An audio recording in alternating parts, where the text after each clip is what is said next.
Aquí estamos de vuelta y Edmundo Campuzano nos acompaña, psicólogo y además académico de la Universidad Mayor. De la Universidad Mayor, fíjese. Voy a estar dando clases en ese minuto, pero estás presto para conversar con nosotros. Gracias.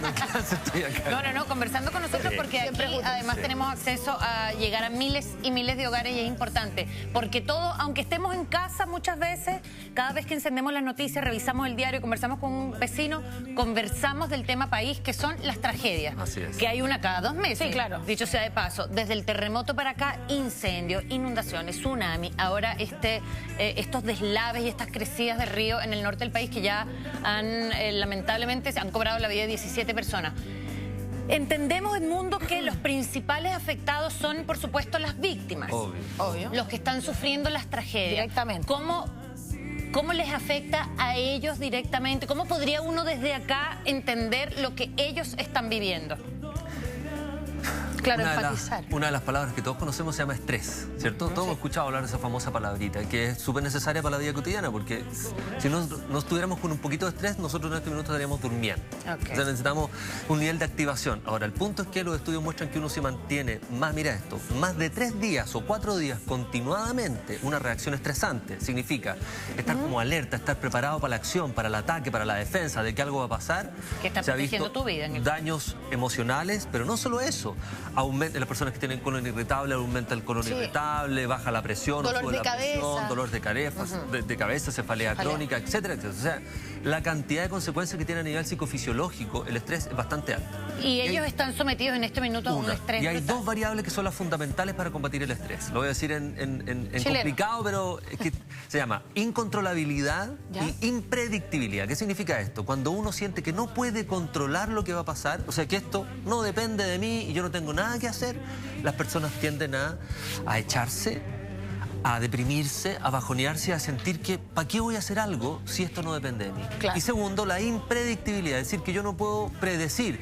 ¿Para qué voy a pensar si esto ya, mira, no sé cuándo viene, no sé cómo viene, no sé cuándo? Entonces mejor no planifico nada. Pero esa es una actitud no recomendada, digo yo, no recomendable. Pero muy frecuente. Ok. Muy frecuente, por lo tanto, ¿Y qué hace que las personas reaccionen así en lugar de decir, oye, estoy en una situación de peligro, tengo que pensar qué voy a hacer, conversar con mis vecinos, organizarnos? Si tú te fijas en una familia, cuando muere alguien, por ejemplo, tú ves que todas las personas actúan distinto. Sí, hay unos que lloran y sufren y dicen, estamos sonados, esto es terrible, nos han pasado 3 muertes últimamente y está todo perdido. Y hay otro que tú no sabes por qué, resuelve, toma las decisiones, hace las cosas y ya es suficiente, a ver, ya, tú anda para allá, tú...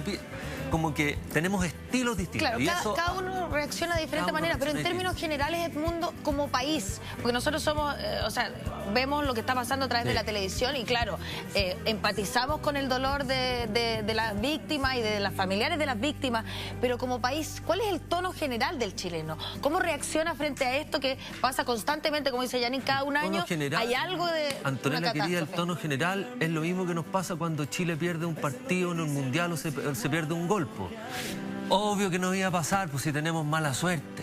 Esa es una cultura que tiene que ver con nosotros. Lo que llamamos en psicología la construcción de la identidad nacional no se construye solo porque tengamos éxito económico o seamos un país que logró un crecimiento económico. Estas cuestiones son momentos, pero esa cosa cultural de que fijo que nos iba a pasar algo, fijo que íbamos a perder el penal, fijo que nos iban a cobrar algo. O sea, es como...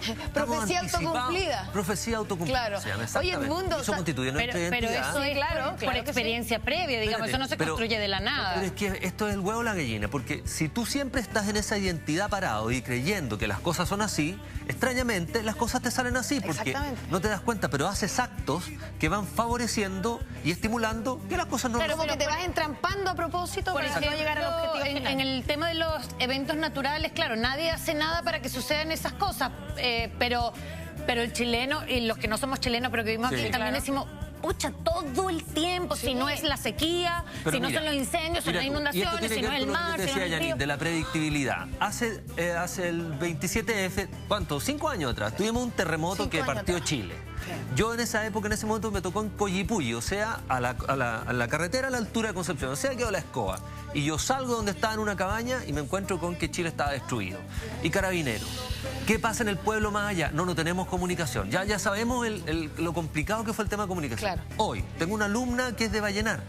una alumna de la universidad, que es de Vallenar, y está desesperada porque no sabe nada de la comunicación de los pueblos que están al lado de su casa. O sea, pasaron 5 años y no hemos aprendido nada. Sabiendo que el estrés afecta a la población, podemos prevenir y predecir algunas cositas básicas, como compren radio, no sé, de nuevo, entonces, estimulamos la impredictibilidad y que la gente viva con una sensación de desastre y que los chilenos no tenemos nada que hacer al respecto y que ojalá la naturaleza sea buena. Y eso genera como estoicismo y decir, bueno, es lo que nos tocó, habrá que ver cómo hacemos y no reaccionamos de una manera como proactiva, claro. Entonces, si tú no lo ves, pero esto es una cosa país, no solo es la autoridad, es de todos. Porque si yo te pregunto, ¿cuántas veces, no sé, pues hay catástrofes en Chile? Tantas veces. Entonces, ¿dónde están la lámpara o la situación, las cuestiones de emergencia en tu casa?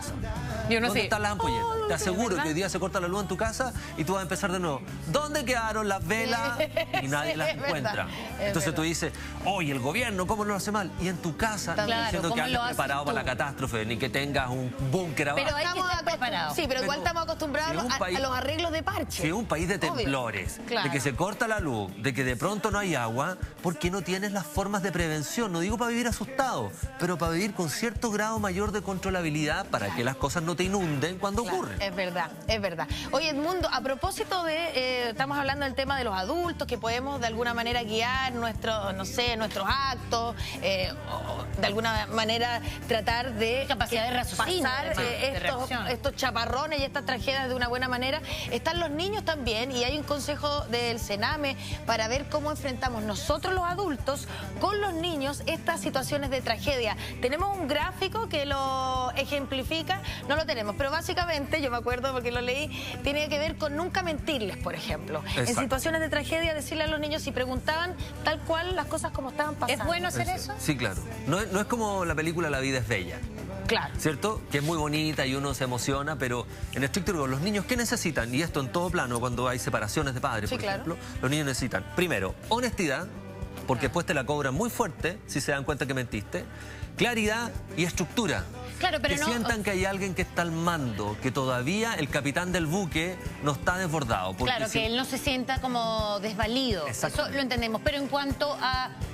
Yo entiendo que no hay que mentirles, pero tal vez suavizarles la situación como para no traspasarles un estrés que ellos no están en capacidad de manejar. Por supuesto, no estoy hablando... O sea, la verdad no es dramatizar. Okay. La verdad es verdad. Esto pasó por ahora en la casa, no sabemos dónde estamos en un albergue, vamos a vivir aquí por ahora, estamos pidiendo... O sea, esto es lo que hay. Y cuando pero vamos a estar bien, vamos a salir adelante, yo soy tu padre, las cosas están tranquilas y si llora, contención. Por eso, mira, porque, por ejemplo, los niños, situándonos en esta tragedia que está viviendo el país en este minuto, los niños que están en el norte, que claramente no están yendo a clase porque están suspendidas las clases, igual en el sur del país, cerca de Villarrica, etcétera, cuando preguntan por sus amiguitos, por qué su amiguito no tiene su papá, por qué él ya no tiene su pieza, dónde están sus juguetes, dónde están sus cosas, ¿cómo se les Hay que decir la verdad y eso? explicarlo de una manera simple y sencilla al lenguaje del niño. Ahora, una cuestión que quería decirte que es re importante y lo he visto en muchos casos. Una primera reacción emocional, que se entiende porque la gente, cuando tú quieres a alguien, lo que primero que quieres es que no sufra, ¿cierto? Claro. Entonces, si tú eres mi hija y yo te encuentro sufriendo y asustada, lo primero que trato de hacer es eliminar ese dolor. ¿Y cómo lo trato de eliminar? Ya, pero tranquila, pero si todo... Ya, no llore, no llore. Esa es una reacción como la que estamos viviendo, es la peor estrategia. Lo que la gente necesita, y se habla en psicología de la emergencia, es primero la aceptación de lo que te pasa, te pasa. Y para eso tienes que saber qué es lo que pasa. Cuando pierdes un ser querido, cuando estás en duelo, a ti te carga que alguien te venga y te diga y te consuele diciéndote, ya, pero tranquila, si vas a estar bien. No quiero estar tranquila. No, déjame, primero quiero llorar y no me digáis nada. Si sé que voy a estar bien en 2 años más, pero ahora tengo pena. Y entonces, ¿dónde uno se siente cómodo? Con aquella persona que te acoge en silencio, cierra la boca y te puede acompañar y hacer cariño un rato y tú puedes llorar y descansar ahí. Pues necesitas contención, apoyo emocional, nada más. Entonces, las personas que están interviniendo con las personas que están pasándolo mal, es mejor apoyo, eficiencia y cerrar la boquita y no decir, oye, pero piénsalo, pero mira, quizás es para mejor, las cosas pasan por algo. Claro, pero con que se vive el luto en el fondo. Vivirse el periodo de pérdida y de dolor. Ya vendrá un momento, porque si estáis pegados 2 años en lo mismo, yo diría, bueno, suficiente. Conversemos, claro. Pero el periodo de tiempo se requiere para luego pasar al otro periodo de empecemos a solucionar. Vamos a revisar en Twitter, ya nuestras amigas están compartiendo con nosotros sus comentarios. través de @mujereslarred. Fíjate que Graciela García nos escribe y nos dice: vivo en Antofagasta, me manejo súper bien en la crisis, pero me ha costado mucho dormir después de, bueno, me imagino después de esta tremenda tragedia. Cada quien, dependiendo de su personalidad, canaliza los problemas de distinta forma. Hay gente que en efecto o no comes, o no duermes, o estás enojado, o estás llorando. Claro. Ella, Graciela, una vieja teoría que se llama la teoría de las estrategias de afrontamiento, que dice que las personas afrontamos las situaciones de crisis de 3 maneras: afectivamente, emocionalmente y conductualmente. O sea, hay que pensar qué voy a hacer. Afectivamente, que es la que yo estoy diciendo, ventilar las emociones, desahogarse. Cuando las personas son las que más se contienen. ¿Por qué? Porque tú no quieres que te caiga una lágrima, porque si te cae vas a ver que tu hijo se angustia. Mamá, ¿qué pasa? ¿Está llorando? Entonces todos se desesperan. Entonces, con respecto no a eso, debo llorar para que no marcar a los demás. Tú dices que con respecto a eso hay que fluir, ¿no? Antonella, ¿qué te ha pasado cuando en familia o en un grupo están llorando y todos lloran respecto de lo que pasó? ¿Sí? Lo único que pasa es juntarse, apoyo, contención, y todos se desahogan. Porque la típica es como: no llores delante de tus hijos porque le estás demostrando debilidad. Era uno de los consejos que daban. 15 años en un hospital del cáncer, 15 años. Y lo típico que pasaba con las familias cuando había una persona enferma era: todos lloraban en sus piezas, pero todos salían al living y hacían como que nadie está llorando, ¿no? Y que todos quieren proteger al otro. Sí, pues. Entonces al final todos lloran solos o se angustian solos. La angustia se supera siempre mucho mejor en grupo y compartida. Decirlo: tengo miedo, estoy asustado.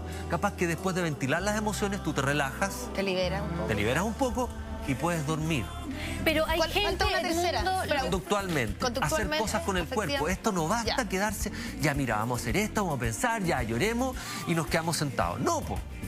Compra las velas, haz las cuestiones, toma decisiones, anda al súper, júntate con un amigo. O sea, hay que mover el cuerpecito y hacer acciones concretas para que tú sientas que estás haciendo algo de verdad, no te quedes solo en el plan. Estos consejos del mundo son aplicables a muchas más cosas que solamente lo que estamos hablando el día. Claro. De repente hay gente que pierde un familiar, lo que estamos hablando que le puede haber pasado es que un estrés durante estos no es días. Un terremoto o una catástrofe. Sí, claro. Un estrés es cualquier evento que yo sienta que a mí me desborda. Vamos a revisar de mi vida el cotidiana. siguiente Twitter, mi querido Edmundo. Estamos conversando con nuestro psicólogo invitado. Hola, dice Berta. Me pregunto cómo canalizar la pena que uno siente al ver tanta desolación. Fuerza Norte MP nos escribe también con nuestro hashtag. Claro, este otro sentimiento de la gente que no está viviendo la tragedia en primera persona. Por ahora. Por ahora, porque nos puede tocar siempre. Obvio. Pero estamos desde lejos, a través de la tele, los canales, de las redes sociales, que se han convertido en un vertedero también de basura en muchos casos. De catarsis, claro. Sí, para bien y para mal. ¿Cómo lo haces para manejar esta afectación con lo que sucede en otro lado y que te sientes impotente además?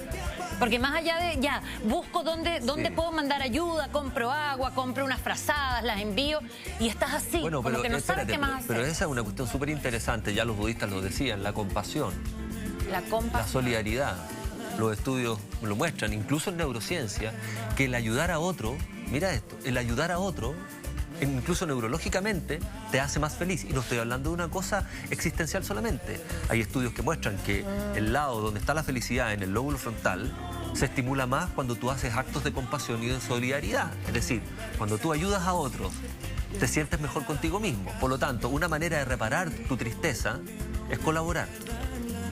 Pero fíjate, es que diste en el clavo, porque hoy en la portada del diario La Cuarta aparece Leonardo Farca, que es como amado y odiado, como no odiado, pero digo, criticado a veces porque se publicite o se haga demasiado pública sus buenas intenciones de ayudar, que en el fondo también él y todos los que lo acompañan hacen catarsis, ayudan, entregan bueno, dinero y recursos, pero en el fondo él o las personas que ayudan también se retroalimentan positivamente. Sin duda. Es bueno en el fondo, no deberíamos criticarlo, digo. O el caso que decías tú del...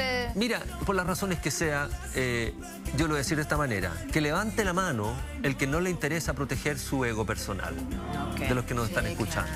¿A quién no le interesa ser visto? No estoy hablando de la tele, estoy hablando de en tu casa, entre tus amigos, en tu familia. Cuando uno es adolescente y se pone el pelo, cuando yo lo tenía, de una manera, y trata de ponerse la chaquetita y se deja la camisa un poco afuera, eso es para ser visto. Y cuando eres niño, haces una pataleta para ser visto. Y cuando somos grandes queremos ser vistos de otras maneras. ¿Cuál es el problema? El punto es, ¿eres solidario o no? ¿Acumulas solo para ti? ¿Cuándo lo haces por ti y cuándo lo haces por el otro? O quizás lo haces por las dos cosas. Siempre es por las dos cosas. O por las dos cosas. Siempre es por ti y por el otro.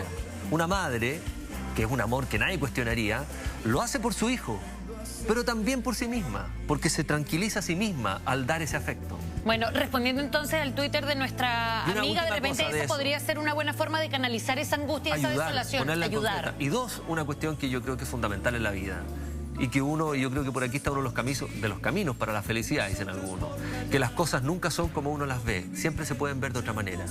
Siempre. El día que yo empiezo a pensar que esta cuestión es de esta manera y no hay más plan B, el día que esto se quiebre, yo no lo voy a poder ver de otro modo y voy a sufrir. Se te va a acabar el mundo. Siempre yo puedo ponerme en otra posición para ver las cosas de otra manera. Y cuando hago ese acto, a veces me cambia la emoción. ¿Es Chile un país solidario?